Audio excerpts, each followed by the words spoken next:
Hello everybody, welcome to Rakugo New Zealand channel. I'm your host, Kanariya, Eishi, and welcome. Today, I'm going to be talking about 12 Japanese superstitions that I grew up with and which are sort of widespread, well-known kind of superstitions from Japan. And as I grew up, my parents are quite superstitious, especially my mom. So I'm actually an expert in superstitions. I don't know if it's good or bad, but I hope you enjoy learning about some Japanese superstitions. So let's get started, everybody. The first superstition is that breaking a comb brings bad luck.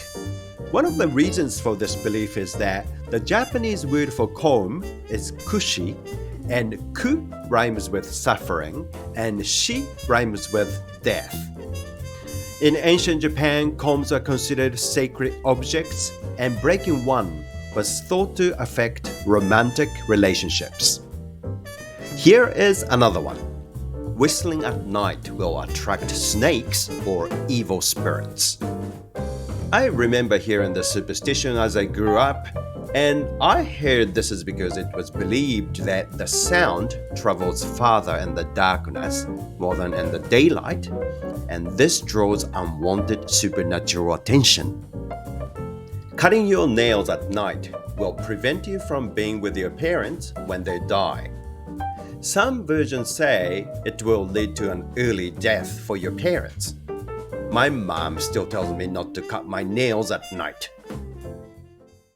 This is a very widespread superstition in my area, but most of my friends actually did this as I grew up. We were taught that if you see a hearse pass by, you gotta hide your thumbs and your fists because your thumbs represent your parents. Failing to do this could result in the death of your parents. This is something my mom really avoided and made sure we children didn't do this, but I was instructed not to sleep with my head facing north, which is called kitamakura, as this is how the dead were traditionally laid out in Japanese funeral ceremonies. The number 4 or shi is extremely unlucky because it sounds identical to the word for death. Many Japanese buildings actually skip the 4th floor for this reason. A crow making noises in the morning brings good luck for the day, but doing so in the evening signals incoming bad fortune. But some believe that if a crow makes noises at night, it's actually protecting us from evil spirits. Stepping on the cloth border of tatami mats is considered very rude and bad luck as well, as these borders traditionally acted as boundaries between the host and the visitor.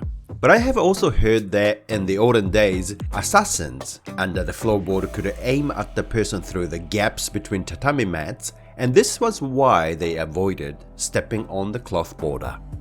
If you write someone's name in red ink, it means you wish for their death. This is because the color reminds you of blood, but also in the olden days, red ink was used when they wrote a letter to break up with someone. 3 people in the photo is unlucky. It's said that the person in the middle will have misfortune. I don't know why this is the case, but this one is quite widespread as well. If you see a spider in the morning, which is called asagumo, it brings good luck. However, seeing one at night, which is called yogumo, signals bad fortune. In the Japanese worldview, spiders are generally seen as God's messengers. I just realized this, but this is the only positive superstition today. But a tea stalk floating vertically in your teacup means good luck is coming, especially if it stands straight up. So we have arrived at the end of this episode, and I really hope that you enjoyed learning about Japanese superstitions, and please tell me what you thought about it in the comment section below. And if you still haven't followed this channel, please follow it so that I get inspired to keep making episodes like this one. So, hope to see you again. Have a good one.